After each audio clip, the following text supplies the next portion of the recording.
The two essential questions we are going to be looking at in the chemical reactions unit are how can I predict the products of a chemical reaction, and how can I predict whether or not a reaction will take place.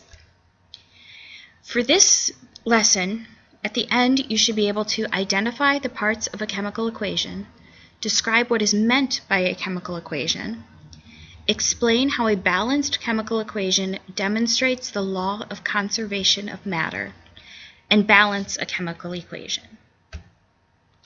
Chemical reactions are processes by which one or more reactants change into one or more products. A reactant is whatever you start with, and a product is whatever you end with.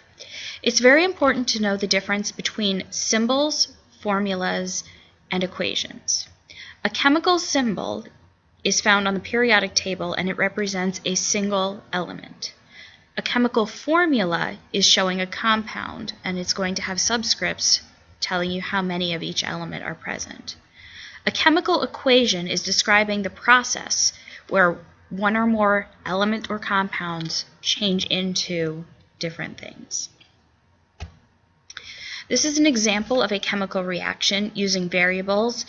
Here, A and B are representing your reactants. C and D are representing the products.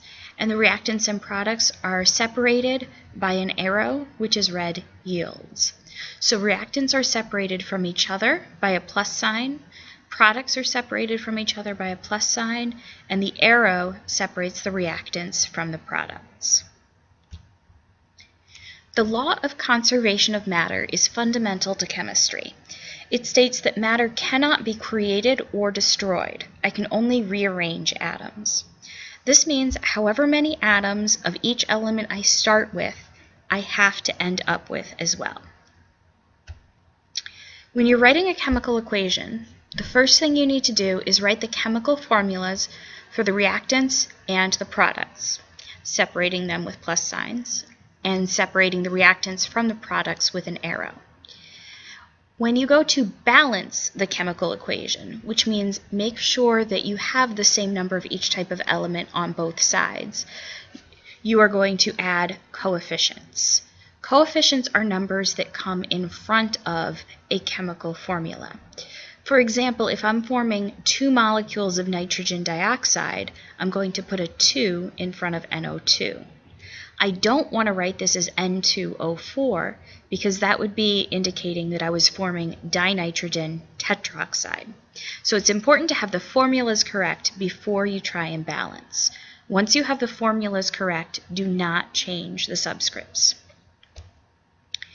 There are some elements that always come as 2 atoms bonded together. This is only when they exist as a pure element.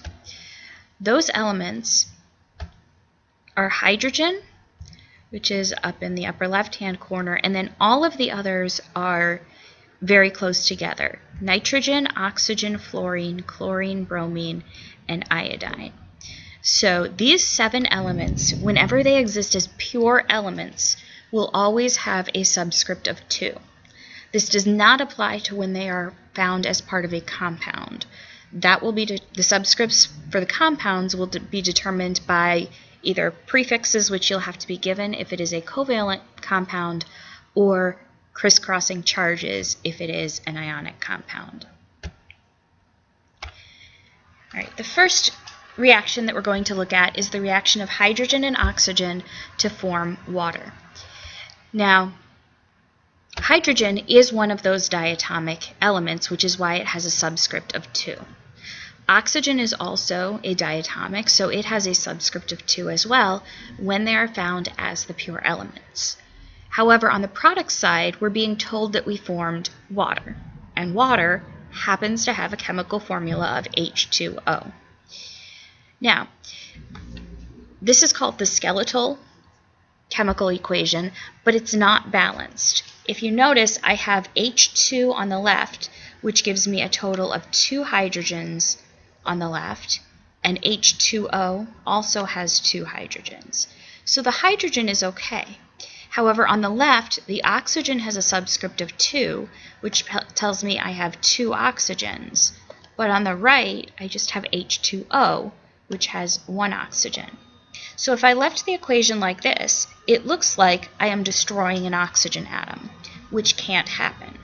Now I already have the correct formulas for all of my reactants and products, so the only thing that I can do is put a coefficient out front. Well, I need to get 2 oxygens on the right-hand side. In order to get 2 oxygens, I need to put a coefficient of 2 in front of the water. That's going to give me 2 oxygens, but it's also going to affect my hydrogens. I have 2 molecules of water. Each molecule of water has 2 hydrogens. So now I have a total of 4 hydrogens on the right side. Well, the oxygens are okay now, but the hydrogens aren't balanced. This makes it look like I created 2 hydrogen atoms. So in order to have a total of 4 hydrogens on the left to balance the 4 that I have on the right, I'm going to need 2 molecules of H2.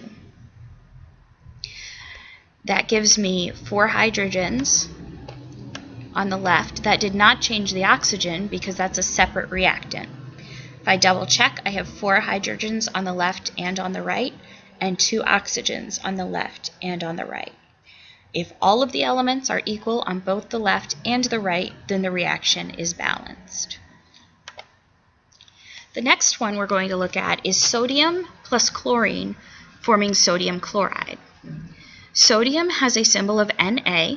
Na is not one of the diatomics, so there are no subscripts on the sodium.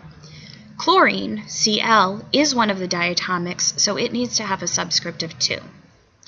Sodium chloride is an ionic compound, so I would find the subscripts for that by looking at the charges. Sodium is +1, chlorine is -1. I need 1 of each in order to make that balanced. Or not to balance, to make that a neutral compound. Now to balance it, I need to look at the different elements. I have sodium and I have chlorine. I have 1 sodium on the left and I have Cl2, so 2 chlorines on the right, but NaCl just has 1 sodium and 1 chlorine. The sodiums look good, but the chlorines, there are 2 on the left and only 1 on the right. In order to get 2 chlorines, I have to put a coefficient in front of the sodium chloride. To get 2 chlorines, I need 2 sodium chlorides, which gives me 2 chlorines, but it also gives me a total of 2 sodiums. So my chlorines are good, but the sodium's not anymore. I have 2 sodiums on the right, so I need to get 2 sodiums on the left, which I can get by putting a coefficient of 2 out front of the sodium. The last one we're going to look at is P4O10 plus H2O forming H3PO4. You're being told what the chemical formulas are for each of the reactants and products, so we cannot change the subscripts. We have phosphorus, oxygen, hydrogen, and then more oxygens in the water, but they're still just oxygen. If I look at the phosphorus, there are 4 phosphoruses on the left. There are 10 oxygens here and another 1 in the water, so I have 11 oxygens and 2 hydrogens on the left. On the right, I have 3 hydrogens, 1 phosphorus, and 4 oxygens. Now, because there's oxygen in more than one reactant, I do not want to start with the oxygen. We could start with either the hydrogen or the phosphorus. I'm going to start with the phosphorus because I wrote that element down first. There are 4 phosphoruses on the left, which mean I need to get 4 phosphoruses on the right. Each H3PO4 has 1 phosphorus, so to get 4 phosphoruses, I need to put a coefficient of 4 out front. That applies to everything in the chemical formula after it. So I do have 4 phosphoruses, but that 4 also affects the oxygen. So each of those 4 molecules has 4 oxygens. So I'm going to multiply that. I have 16 oxygens. And then 4 times 3, or 12 hydrogens. All right, Phosphorus is good. Again, save the oxygen for last because it's in multiple things on the same side. If we look at the hydrogens now, I have 12 hydrogens on the left, but only 2 on the right. Backwards. 12 on the right, but only 2 on the left. I need to get 12 hydrogens on the left as well, but this is H2O, so every molecule is going to have 2 hydrogens. So to get a total of 12 hydrogens, I'm going to need a coefficient of 6. So that's going to give me 12 hydrogens, and this also affects my oxygen. I've got 10 oxygens here, and 6 times 1, which gives me 16 oxygens on the right.